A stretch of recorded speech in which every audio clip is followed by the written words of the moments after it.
Thanks to Slovacics. And, of course, thank you to you for tuning in and checking it out, whether you're watching us live or you're checking it out later in the day, which usually most people do.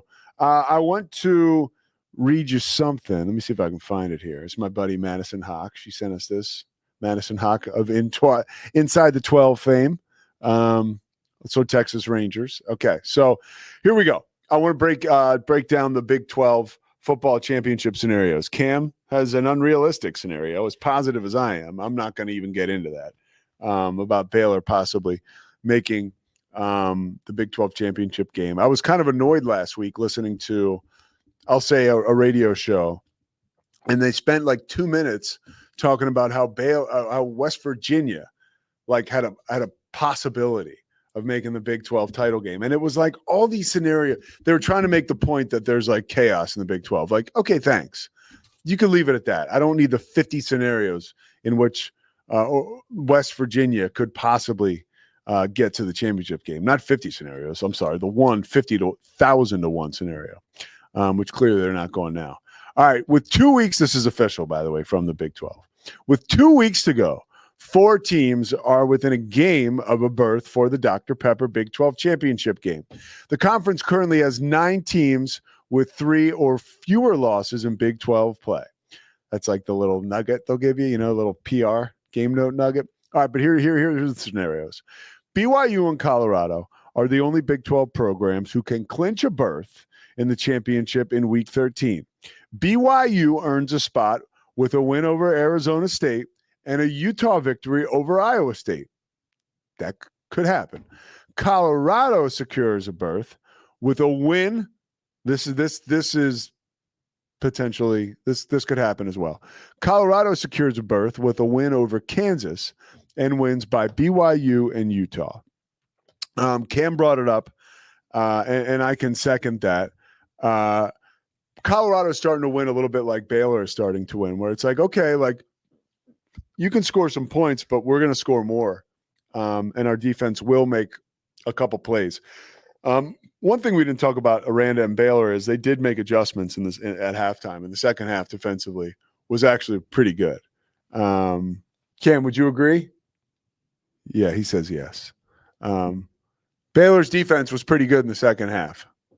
Yeah, he says yeah. Like, it gives that prickly head nod. It was kind of like a question mark. Yeah, wasn't it, Scotty? Yeah. All right. So, but back to Deion real quick, and then I want to hit you with a quick baseball take. I don't have a lot of those because I know what my weaknesses are.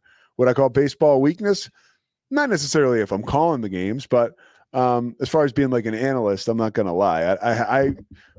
I still know more about the 1988 baseball season than I know about the 2024 baseball season.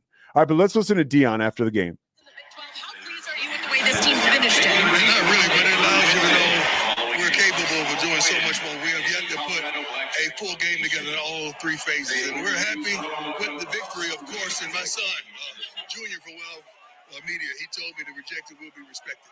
And that's all we're fighting for right now. So true.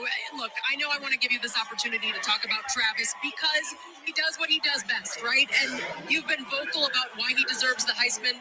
Tell me more. He let us down a little bit today. First down was shot down all over the nation. They took a shot at him and completed it, but he kept his composure, went out there and made a big play. Travis is the epitome of a football player. He loves the game. He practices hard. He's a straight-A student. Goes right home after. He ain't smoking. He ain't getting high. He ain't doing nothing stupid like that or getting drunk. He's a great human being, and I love him. He's the epitome of what this organization is, as long as Charlie Alfredo, who we got in the paint today. Thank you so much. All right, so that was Coach Prime. I apologize. I couldn't get the audio to Scotty in time. It was like a last-minute thing by me. But I love what Deion – I love what this Colorado program is all about. And one of the things that I think gets lost in the sauce with all of Colorado's success – is the purity in which they chase this goal of winning every week. And it's not about like, these guys aren't about like partying. Like, their best players lead by example. And when your best players, like Shadur Sanders, like, again, we talk about it all the time, but he was sacked more than any other quarterback in college football last year.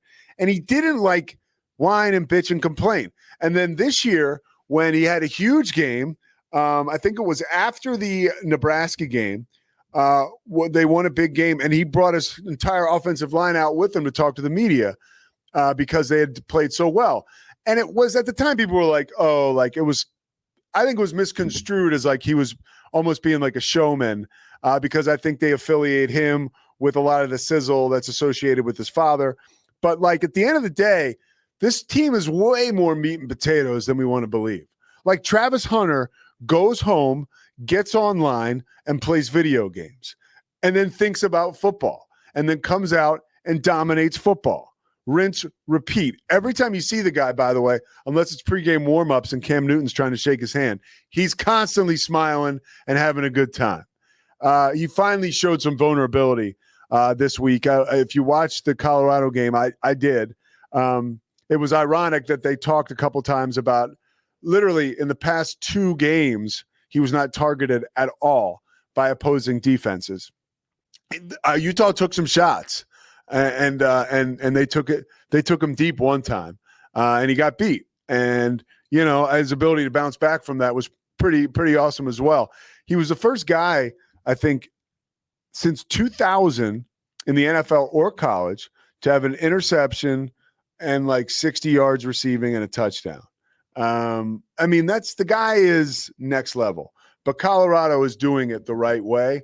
And I believe a lot of folks don't want to receive that, but it's true. All right, Baseball Hall of Fame, real quick point, and I'm going to tell you why baseball sucks, okay? No, really, I'm going to make this so easy. So Cam was bitching about the ballot, right? And I agree. Like, I go back to what Skip Bayless said years ago when I was watching First Take. This is before I got sober, when I used to just watch TV all day. He talked about it's the Hall of Fame. It's not the Hall of Very Good. And like, look at some of these names: Russell Martin, Brian McCann, the Grandy Man, who I loved, but like, is he a Hall of Famer? Adam Jones. These are guys on the ballot. Troy Tulowitzki.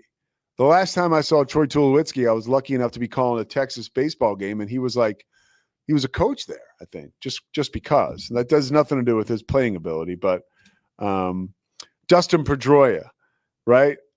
Felix Hernandez. Felix Hernandez was awesome. And then look at this other whole: Joe Mauer, Adrian Beltre. These are guys who just missed. Todd Helton. There's nobody there. Last year's, okay. But those are guys who just missed, right? So they made it. Okay, thanks, guys. So those guys made it, okay?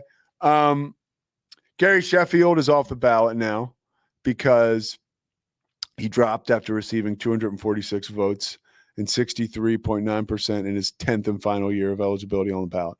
Okay, so I just mentioned a lot of lukewarm names. Now, you ready for some sizzle? What if I said A-Rod, Manny Ramirez, Chase Utley, Andy Pettit, right? Who else? Let me see. Bobby Abreu. A lot of these guys are lumped in with the steroid era stuff. And David Wright, like, they might not ever get in, and that sucks. As a fan of baseball, that sucks. That, like, the steroids or the affiliation with the era or the possibility or maybe the absolute truth that they did take steroids. They're not going to get into the Hall of Fame probably while they're alive. Maybe like Cam was saying, the Veterans Committee will put him in at some point. But it just blows. Like, Roger Clemens, he's not in the Hall of Fame, right? No. Barry Bonds is not in the Hall of Fame. Like, give me a break, dude. Like, Pete Rose is dead now, and he's not going to make the Hall of Fame. Like, Cooperstown, like, get your shit together. Like, you're not that, like, your opinion of yourself being so high and mighty is taking away from the excitement of celebrating the sport of baseball, and you're hurting the sport of baseball. Like, get it together. Like, if you want to put an asterisk next to these names, I understand that. But now we're sitting around talking about a bunch of guys who watch Cam's show or listen to him or go on his YouTube if you want to hear him annihilate these players now who are being nominated for the Hall of Fame. And part of it is, I believe, almost like makeup for not being able to issue Hall of Fame invites for some of the best players of all time who, no question, got caught up in the steroid era. Scotty, you have anything to say? I think you hit the nail on the head. Really, you do? I'm totally with you, actually. Yeah. Yeah. Like, it was an era. It was part of the game in the era. You can have your moral code about it or whatever. Yeah. But yeah, Barry Bonds is one of the greatest baseball players ever. Yeah. Period. Alex Rodriguez, one of the greatest baseball players ever. Yeah. Having grown up in that era, I enjoyed watching those guys play baseball. And we Yeah. can tell the story. It's fun, dude. And here's what it is for me. I think you cannot tell the story of American baseball without them.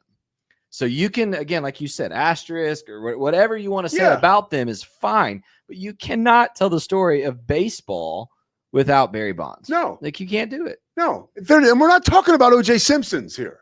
We're not. Yeah, right. Like, who, by the way, is in the Pro Football Hall of Fame. Yeah. At last check. But so whatever. That's just like, and it's pretty simple. Like baseball, this is why you kind of suck now. And I still love to watch the baseball, and the rhythm of a baseball game is so fun, and following your team for the whole 162, it's awesome. But like, it's just not what it used to be. And like, this is part of the problem. Like, you said, stop digging, dude. Like baseball, stop digging. Okay. Like, you have an opportunity now to sort of be celebrated. And by the way, you were totally complicit in all this. And I know it's like, it gets dicey, right? And I don't know enough about it to sit here and tell you, because Cooperstown's different, or Cooperstown is different than Major League Baseball and the Hall of Fame, all that. Maybe Cam will sort that out for you tomorrow. But for today, this is it. The Pete Sousa Show rolls on tomorrow. We had a goddamn good time today. Thanks, Slovacics. We'll see you tomorrow.